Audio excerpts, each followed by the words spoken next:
given that we have a value of free speech, how do we balance the need to continue to have that as a primary ethic of our country against prosecuting people who incite stochastic terrorism? I think there are laws on the books that, well, yeah, actually, with stochastic terrorism, it is particularly problematic because you can't draw a line of causality between, a politician saying something, trashing, trans people for, the drag queen story hour kind of thing, those kinds of things, then leading to something like this horror that we saw in Colorado Springs. So I think that for that, I don't see necessarily a legal solution. I see a social solution. And that's why I'm saying we need to start calling this terrorism rather than pussyfooting around, trying to dance around what what it really is. I mean, we do have laws that, against inciting to violence. Go ahead.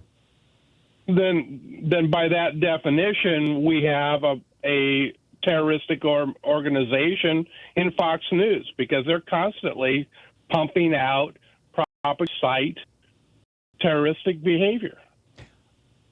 I would argue, and I'm sure they would argue, that they're not intending to incite terroristic behavior, but I believe that some of the rhetoric, perhaps even much of the rhetoric on Fox News, and much of the rest of the right-wing media, by demonizing people, by stirring up hate and fear, by freaking people out in general, does encourage terrorism in the United States. I think it's a terrible thing. And I think if we started calling it terrorism, they might be less willing to do it.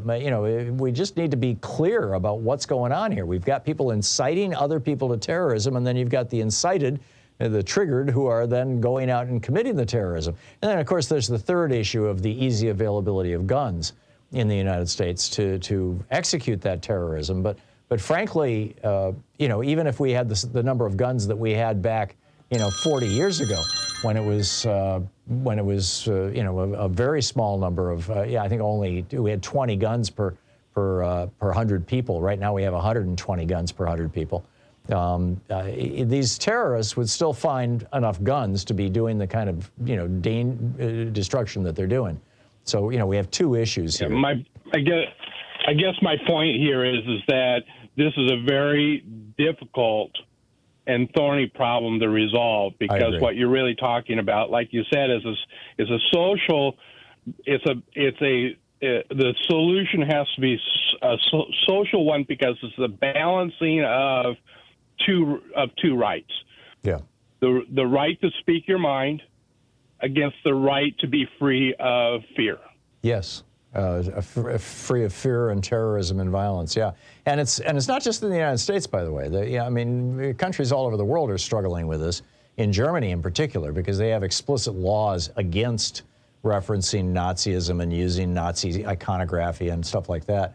Iconography, I guess is how you say it. But, where does free speech end and where does the incitement to terror begin is a really tough question. And like I said, I don't think that there's any simple answers, but I do think, and this is why I wrote this op-ed today, that the beginning point is to identify it. If you can't identify a problem, you can't cure that problem. And we are completely failing in our ability to identify terrorism as terrorism in the United States. Wayne, thank you for the call.